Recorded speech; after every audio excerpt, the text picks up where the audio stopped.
Welcome back to Raised by Her. How about that? How are you? I'm doing really well. How are you doing this week? I'm good. You're good? Yeah. Hanging in there? I'm hanging in there. Okay. Yes. That's all we can do sometimes. Hey, Just hang. that's all we can do.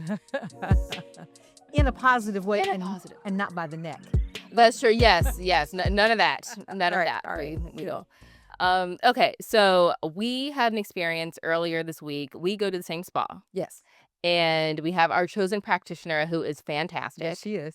Great. And so she's always talking to us about our lives and what it is we're doing. I mean, we just love her. And as we were answering these questions, she's like, what? Like, how do you all do all these different types of things? And we thought it was a really good question. And so it's something that we wanted to talk about here. How do we build things? How do we come up with the different things that we do on an ongoing basis? And it's something that I think has been certainly consistent throughout your life. And it's Yes. something that I learned early, and it's shown up in all different interesting ways in my life as well. So I will start with asking you that same question that was asked of us earlier this week. How do you go about building things? Well, and one of the things that I said to our friend and practitioner, Yeah, our friend. I said I've always been highly creative. I mean, I like being creative. That's a part of just who I am. So even from a youngster all the way through kind of high school and college, I like to take a nothing and build a something. I can even think about parties. Oh my gosh, you love throwing parties. I do. You're the party queen. I- And you're good at it. Well, Like, we want to go to your party. well, people have said that. In fact, people will call me up and say, you know what? We were talking, a group of friends, and we thought we would get together and have a party, and we want you to plan it. And I thought, well, No, wait a minute. but long before it was popular, I would come up with theme parties, and long before it was popular, I would come up with ideas to do new and different kinds of things. And I'll give And it's you. different when you enjoy doing it. Oh, that's true. Yeah, it's not like an extra task. It's like, oh, okay. Yeah. Because it can be hard being that friend. It can be. It can be, yeah. It can be if you don't like Right. doing it. So one of the earlier parties as an adult, I used to throw parties, Christmas tree decorating parties. And And yeah, your parties sometimes have labor involved. Yes, I feel like there's a dual purpose. well, the idea, they wanted to do a holiday party and they wanted to do something different. So And you I had said, some other things that you need to get done. well, that's true. So I said, if you all called me up and you wanted me to do the party, then why don't we do that? And actually, folks had a really good time. I mean, it was and the idea of coming together and having the decorations. I had all the decorations. I had the food. Just had to come and they had to do the work. And then it continued. That particular theme and that Yeah. particular party was really cool. One year, I said, you know what we're going to do? We're going to learn about holidays around the world. Speaking of throwing a party and people having to do work.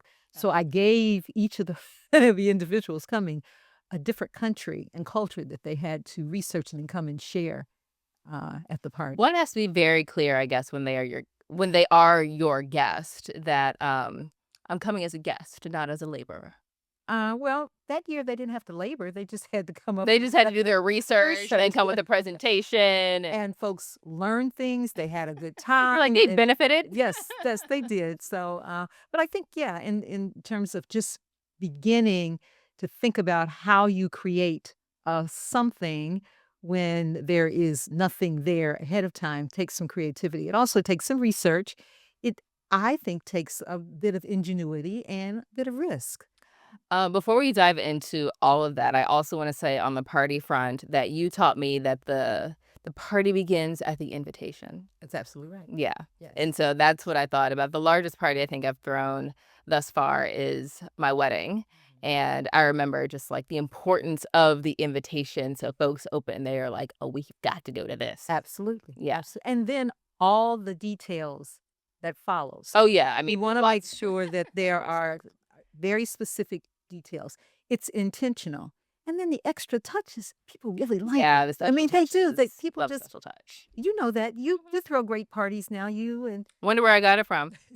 well, your husband likes to cook, so that He helps does. too. He does. So, Yeah. The food's always. yeah. So it's Always there. it's special, but I think it's just really being very intentional about what you want to do, and then you want to make sure your guests have a good time, and How do you know if a guest has a good time? It's past the time. Yeah, The party they is won't over leave. and they're Yes, still yeah. there and they will not leave. And so Yeah. there have been some times when I said, folks, I love you and I appreciate You ain't got to being go here. home. I didn't say that.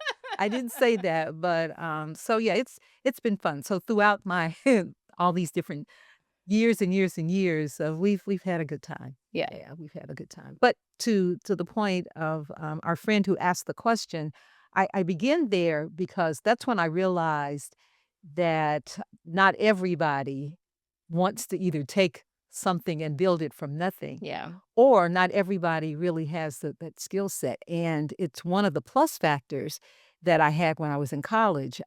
I realized that some of the college folks didn't want to spend the extra time, energy, and work. You know how you have to do those group projects? Oh, Lord. I know you didn't like group projects either. You didn't like them in high school. Why didn't you like the group projects? Well, so okay, I'll answer that question and then I'll say something else. But I didn't like group projects because I felt like only one or two of the people were doing the actual work.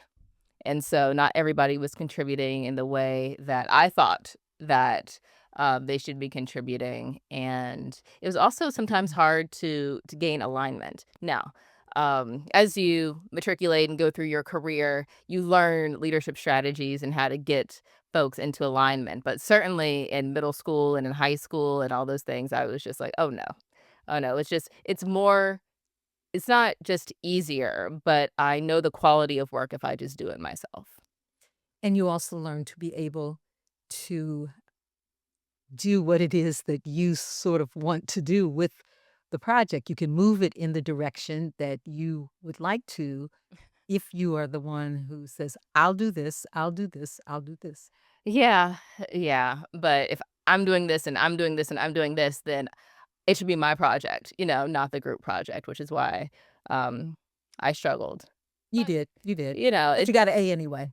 you The first time, second time, third. You just, yeah, okay. yeah, but you just complained. You Yeah, no, really, I complained, but I mean, I think that you again, over the course of your careers, if leadership is a track that you choose to go on, you do learn the skills about how to truly bring folks together and to bring folks under your vision and to align them to achieve a bigger goal. which is what you did.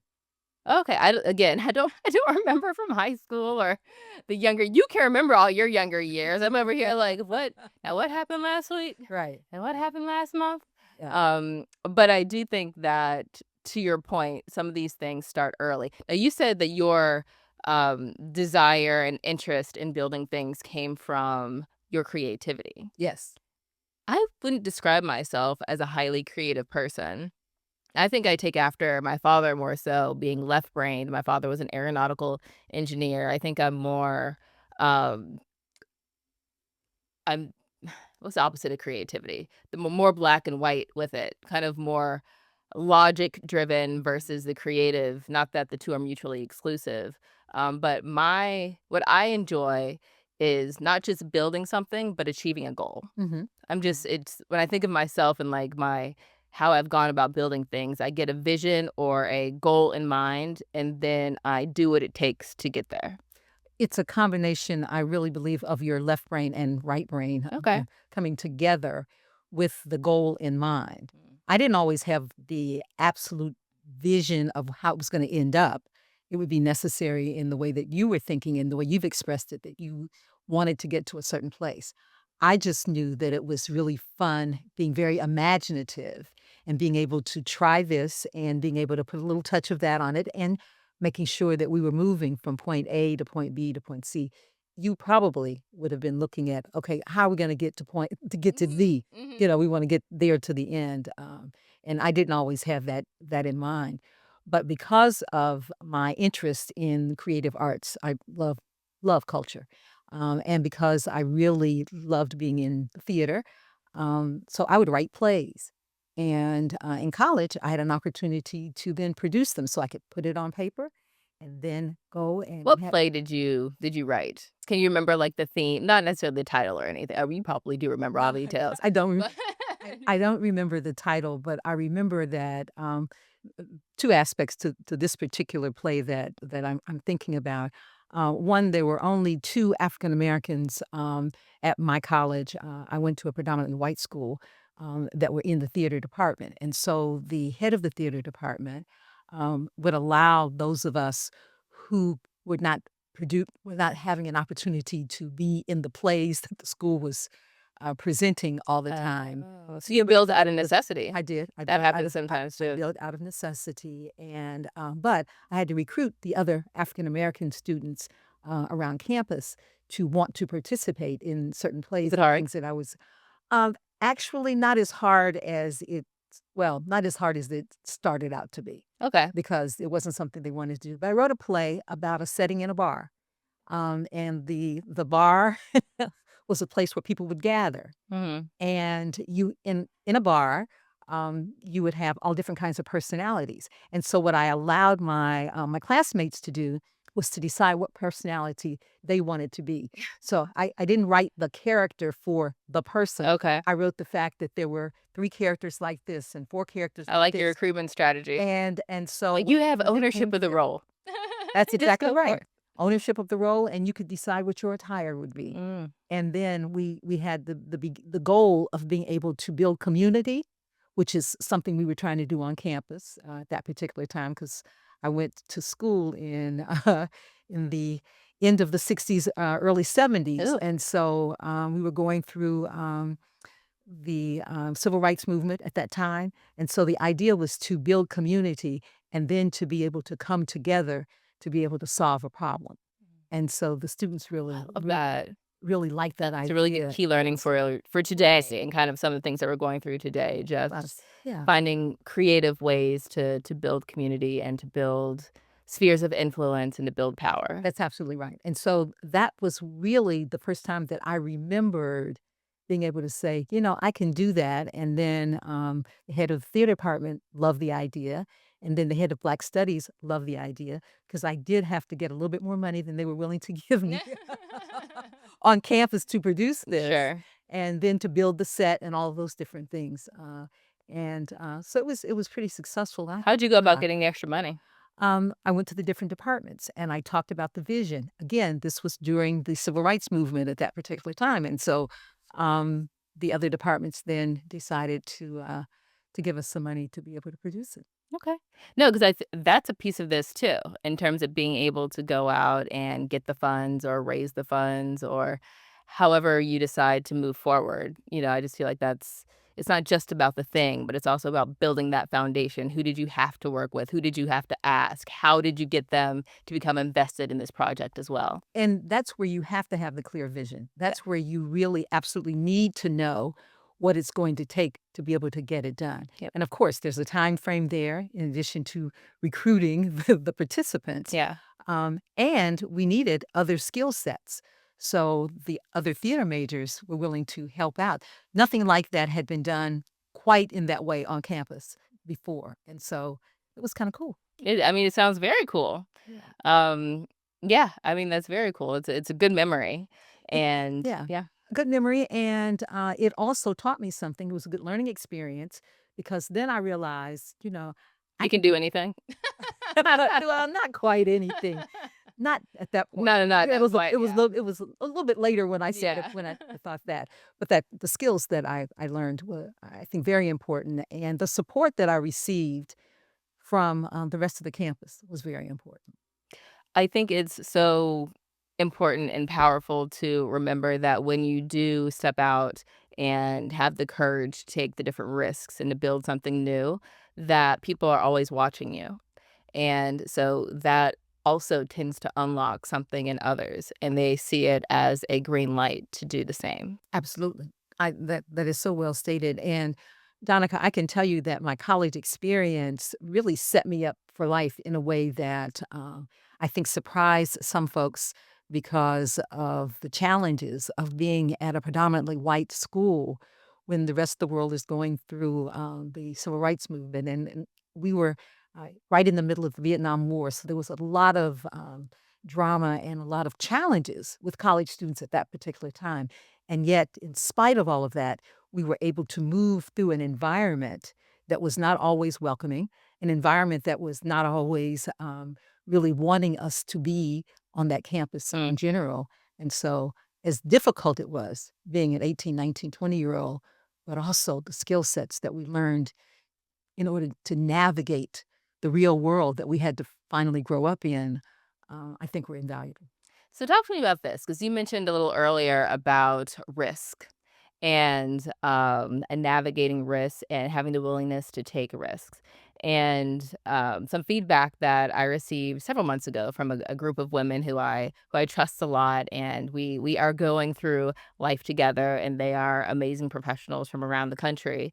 And we did this exercise where we were talking about each other and some of the traits that we see in each other. And the one word that came um, for me was courage. And I would have never described myself as somebody that's courageous. I just see something that needs to be done or decide that I want to do something and I do it. And so I guess but then when I think back, I'm like, oh, I suppose that was a risk if you look at it that way. Or I guess that did require me to have some extra courage if you look at it that way. I've just never looked at it that way because I think I was just so focused on whatever the goal or my vision was for a particular thing. How did you develop or was it always there, your ability to take on risk? I don't think it was always there. I think that the fact that you had a safety net, the fact Safety net's everything. That's that a I really had good a point. safety net, I think that's what really made the That's a good difference, point. because whenever I would step out or whenever you would step out, we knew that there was going to be a backup system. Not everybody has that. That's so real. And when you don't have that, I'm not sure that you are as willing to be able to put yourself out there in a certain way. You were raised in an environment that said, you can do it. You have to put the work behind it. You have to go and you have to be and you have to do. And I'll remind you of something that you said you wanted during the time of your senior year, and you were a debutante, and you said, I really want to enter this contest and I really want to win. And That doesn't sound like me. uh-huh, right. I said, okay, but this is what you have to do. And you had to go through con- contacting people. Yeah, no, it was a lot. After I feel like halfway through, remind me if my memory's accurate. I was like, never mind. This is much. You knew what to do because you had been Miss Debutante, and so you could really give me the steps, but I don't think I realized all the work that was gonna go Well, into it. it was a lesson, a life lesson that my mother taught me. She said, if you want this, then you're going to have to put the work behind it. And mommy and daddy said, you raise this amount of money by yourself, then we will then help you to get to your finish line in terms of the goal. And so it was such a good life lesson for me. Two two things happened. One, people didn't know that I was out raising the money. I mean, I'm walking from one end of the street, West 3rd Street, all the way on Saturday mornings for like 6 You weeks. put in that work. I was. I was putting in the work, but I was determined to show them that I could, and then I wanted to win. So then fast forward now to you, and you saying that you want this, then I remembered that lesson. And so I wanted you to be able to experience the same thing, different time frame, but the same kind of life lesson. And so you said yes, yes. And then when you started having to do so much work, remember, I just said I had to get up those Saturday mornings and go, and I had to walk and walk and walk. And I it mean, was but yeah, I think a exhausting. part of my mentality was like, "You walked so I could rest." You know? But No, that was not how I that was was raised not at it. all. I was like, "No, No. we're walking together."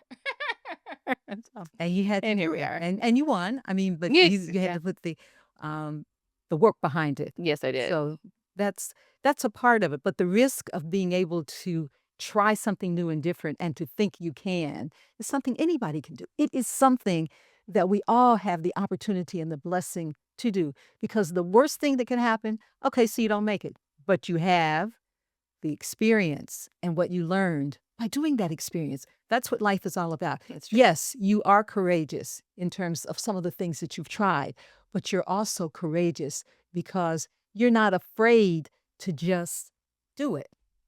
Yes. But I mean, your point of a safety net, I think, is a really good one because I remember now I'm fast forwarding into my corporate career, and, as so many of us do, I was entering into a corporation where I was one of very few Black people, and I was coming from Capitol Hill at that time where, we had the Congressional Black Caucus. Now, we know that Capitol Hill is not majority Black, but we had some pretty powerful, folks Yes. on the Hill at that time, and still do. But so I was coming into this new environment where I didn't see the voices represented that I thought should be represented. And so when I started doing some of what you've talked about in terms of having those conversations and figuring out what vision am I going to build that brings community together for the betterment, not just of the employees, but also the company as a whole. Um, I ran into some pushback from folks who are like, I don't want to say anything. I can't say anything. What does it mean if I say anything? Um, and I got it. I understood. I could afford to go out there and take the risk, whatever that risk was going to Sure. be. But that was my first time running into a situation where folks were like, "No, I'm afraid," and I was like, I get it." And then I was like, "I will take on this burden for you." And what was the outcome of your deciding to take on that burden and to do something that had not been done before? I'm trying to remember that particular project. I mean, I think it worked out. We got money, we got support, the employees ended up getting what they needed, Absolutely. all the things, but it was a choice. It was a choice to take on somebody else's burden and make it a community group thing versus a me thing.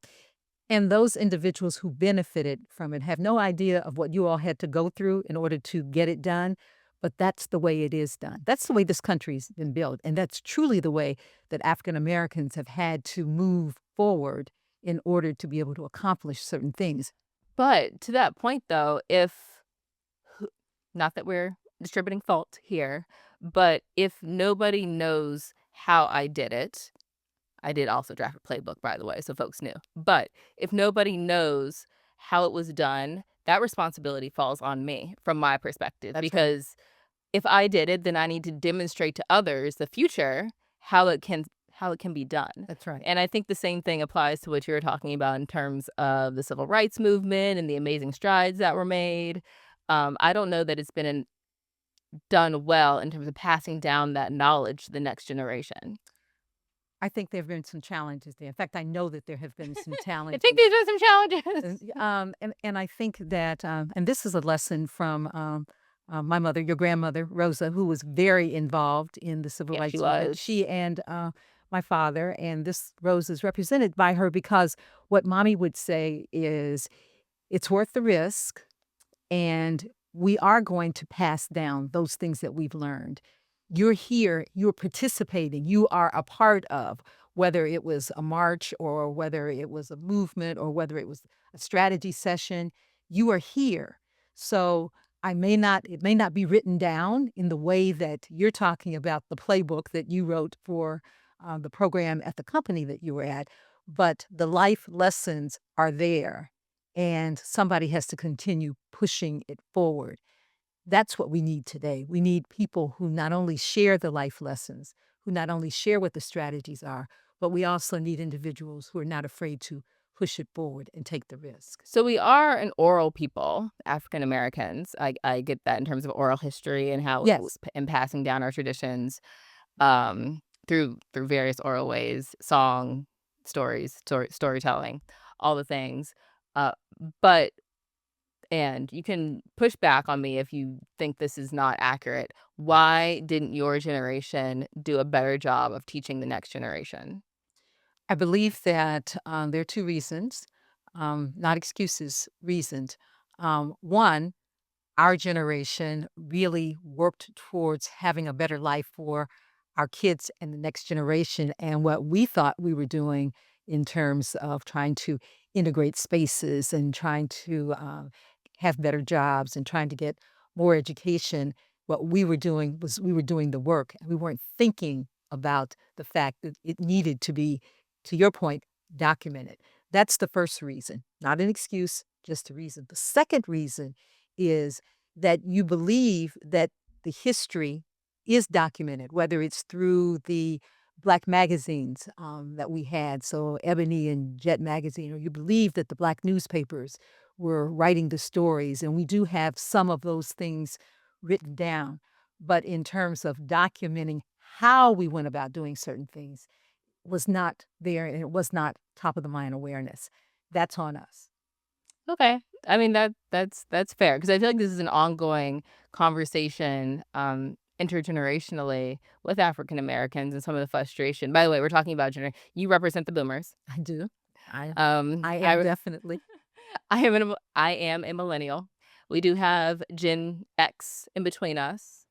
But I do just very much feel that the older generation, um just didn't either prepare us for for all of what's going on from a social, societal, political perspective, and, I mean, I hear you in terms of the why, but also I'm just like, it was so widespread, though. Like, I get not drafting things d or documenting things, putting things down on paper because probably get destroyed anyway. But the storytelling of it all and making sure that your kids were educated and knew the value of education and knew the history. I mean, you talked about integrating. Well, it's it is integrating, like having the broader conversations. Is integrating even the right strategy? Are we going like the Booker T. Washington of it all, or are we going to go Black Panther, W.E.B. Du Bois of it all. It's like So where right, and good questions, because it really takes all of the above. That is what we found out, that it's not just one strategy. It is all of them together to push us forward. In today's environment, it's much more challenging because the the social media side of this makes the dialogue not as specific as it needs to be, and also knowing your history. You know your history because it was really embedded in you to know that. oh, yeah, y'all made sure I knew. Well, it's true. It's important. And in Black radio, we would always really emphasize knowing the history. Our company would not only celebrate during Black History Month, but we celebrated all the time. We celebrated all the time who we are, what we've accomplished. And then we were celebrating each other for the accomplishments that we were making as a people. African Americans have a rich history, and our children need to know that. You also need to know the struggles. I think that your question about why we didn't do a better job, I don't know if we would say we didn't do a better job. No, y'all wouldn't say that. I can tell you for a fact. You're like, "No." As a matter of fact, we're still doing the same jobs that we've been doing for the past Well, no, 70 years. that's another whole story. That Them grapes, good them points. grapes. I know. Why don't you all just move out the way and The let us come, come forward and do the job that needs to be done. I get that. an intergenerational approach. Well, intergenerational is such an important approach because not only do you need the collaboration, but you need the learning experience. You need to learn from the past and you need to learn about what's going on in the present You know? in order for us to have a future. I know. I get it. I get it. Answer the questions, figure it all out. I'm just But it's important. It's an well, important these are the time. types of dialogues we have that I think it's important that we have, more broadly because It's true. it It matters. is it is very true, and it's one of the reasons why I learned so much from not only talking to you, but hearing the experiences that you've gone through, and then trying to help to strategize about some of the challenges that you're going to take and some of the risks that you're gonna take, and some of the courage that it needs to be able to take those risks. It's interesting you say that because everything and it's probably not everything, but I feel this, everything I go through, I can come to you and say it, and you're like, "Oh, yeah, yeah, yeah. I went through that in, 19 such and such." And but you can be really specific because you've lived it. And I'm like, "What an amazing resource to be able to talk to somebody who's already gone through it." And if if people, but women had that, I just think it would be so much better off. We wouldn't be trying to navigate blind because we would have the older generation helping facilitate and mentor and sponsor us through our lives. I think it's the only way to elevate. That way, I'm not fighting the same fights that you had to fight. Oh, well, now you will be fighting some of them, not all of them, but it's a different world that you're fighting those fights in. You're fighting today for your voice to be heard, just like I was fighting for my voice to be heard, but it's in a different environment because as we move forward, we as African American women, also the majority population is moving it forward too. So the fight goes on and the fight is real. And what you learn is that you can get through it.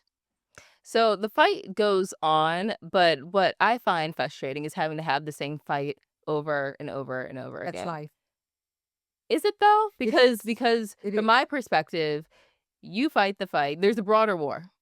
You fight the fight, and then I can build on those fights, and we can move an overall agenda forward.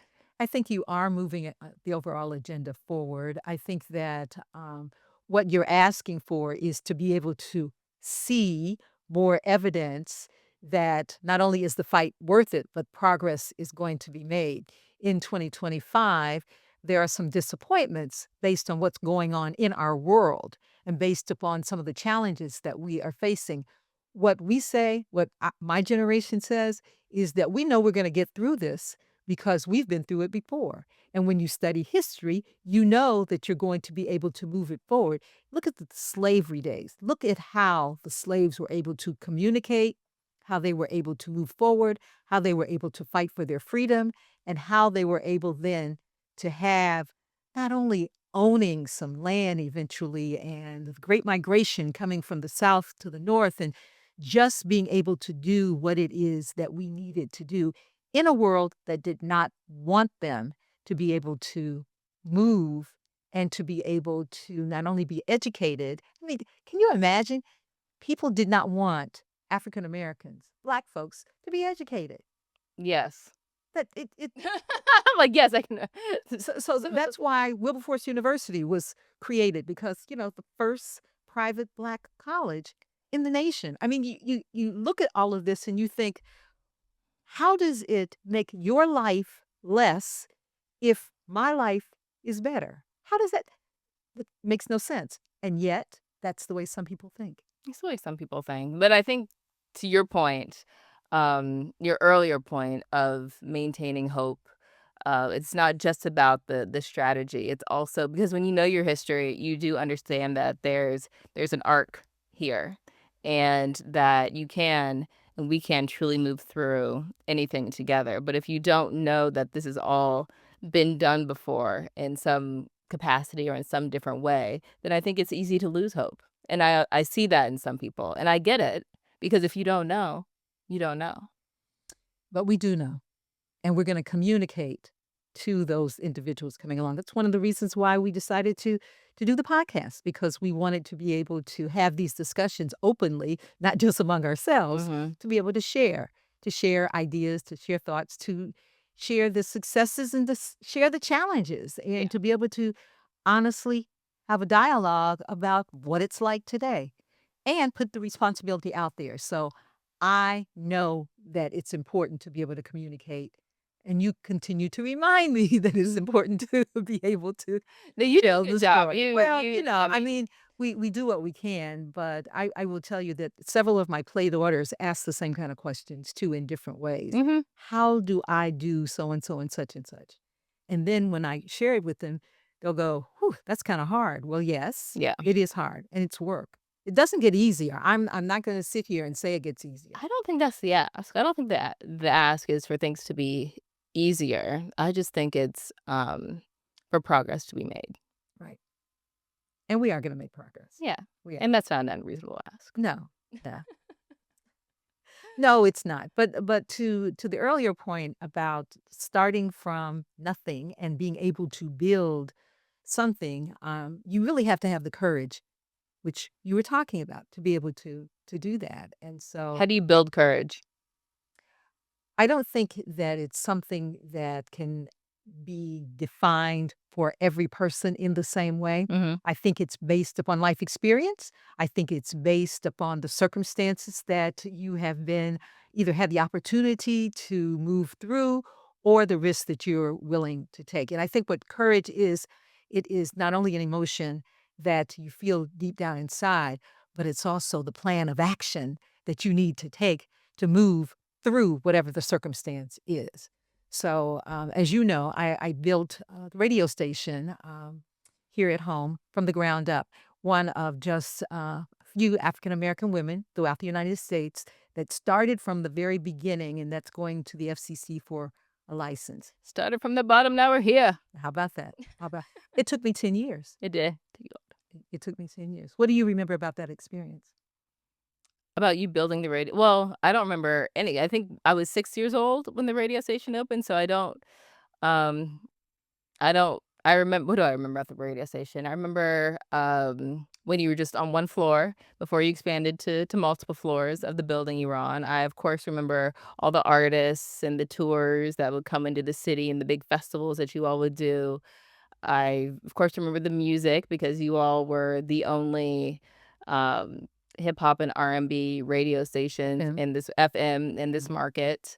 I remember the people. mhm. Yeah. So the courage to start something that hadn't been started before. One of the things that the practitioner in the spa asked, she said, "How did you know how to do that?" I didn't know how to do it. I researched. And this was before the internet. So this took a lot of research, going to the library, talking to people, making sure I went to conferences. Just I ChatGPT decided. didn't help? No, we didn't have Chat GPT way back Gemini? then. No, we didn't have, we had Claude? none of it. None None of 'em. none of that. Didn't This call was AI help. really, I mean, starting from the ground up and just kind of working through it. But my thought was, if somebody else has done it, why can't I do it too? Mhm. And I think that's the kind of courage that we had. Not why me, it's why not me. Exactly. And the fact that when I started this whole process, I didn't even know what the process was. Yeah. I had to ask for help, and that's one of the key skill sets that people really need to learn. If there's something you want to do deep down inside, if there's something that's really burning, is there a passion that you want? Talk to people and find out how did they do it, how did they go through it, and ask for help. I asked for a lot of help, and God blessed me with putting people in the path, people I knew, people I didn't know, Mhm. and then just kept working through. But it took 10 years. Yeah, you gotta be persistent. I mean, so I'm giving a speech next month on, doing it afraid, and how do you move your career forward when you, have some fear. And so that now I'm still working on drafting everything, so I don't have all the details I can outline here now. But I will say one of the tactics that helps folks gain some courage and start building up that courage muscle to move past whatever fear or whatever is holding them back is to start in small steps. Like we have these big ideas and these big visions. You don't have to have it all figured out at that particular moment. That's You can right. take small steps, break it down into daily habits and, work from there. That's wonderful advice, and I know your speech will be great, so I'm looking forward to being able to hear it when you decide to share it. This brings me to a memory, a thought that I had listening to you. I was at a radio convention several months after I built the radio station and we went on the air, and General Norman Schwarzkopf was the keynote speaker, and he had just returned from to the United States from Desert Storm, which was one of the wars, and he talked about courage, and he talked about being able to not only win the war that we were going through at that particular time, but he talked about the image that was taking place in terms of how people around the world were looking at the United States. So it was real important for us to move through that war and that conflict and to be able to come out as winners. And at that point, it was a short period of time. I don't remember now the exact time frame, but it was a short period of time. After his speech, we were able to ask questions.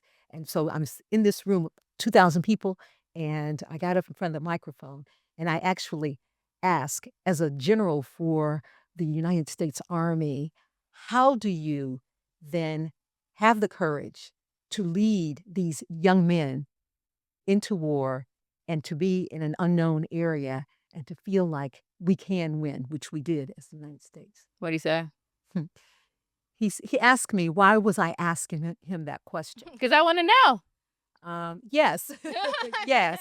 But I explained to him that I had a new business, and I Okay. explained to him that I was now responsible for the individuals that left their former jobs Yeah. to come and to work in this brand new endeavor, and that I was also responsible for their kids who were going to college and the people who absolutely now were depending on this being a success. And so I wanted to know how to have the courage to not only do what it is I'm now responsible for doing, but how you get through the rough times.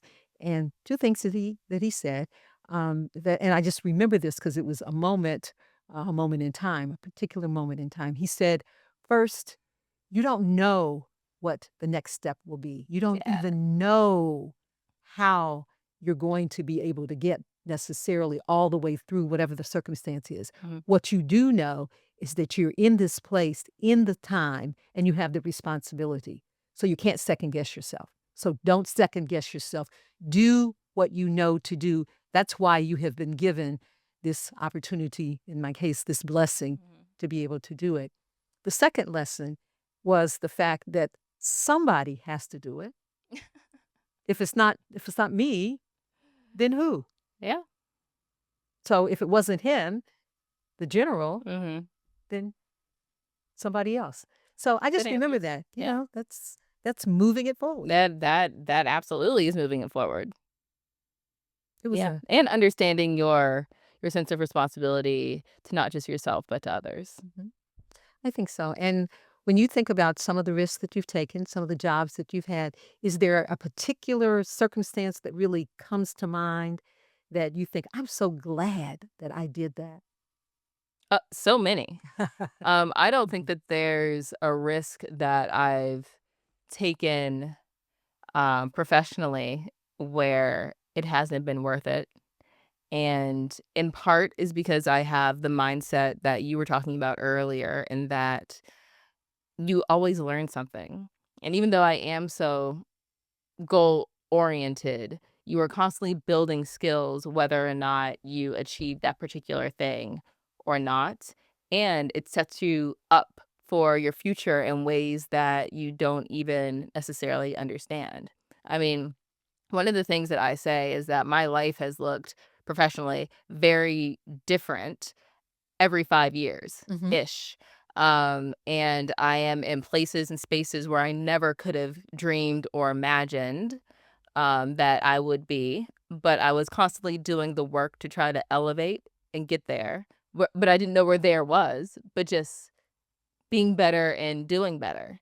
And I'm a firm believer in what is for you is for you, and that you have to just continue to do what it is you know to do. That's Do the exactly right. best you can with what you have, where you are.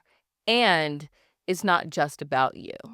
I mean, that's probably been one of my biggest leadership lessons from my career thus far is Mhm. that, um, yeah, it's just literally not about me. It's about everybody else and like who are we impacting, who's growing, who's learning, what's the next phase, what's the next generation, which is a part of the reason why I was so spicy earlier because you and I talk about this. I mean, I don't want to be running a company necessarily in 40, 50, 60 years.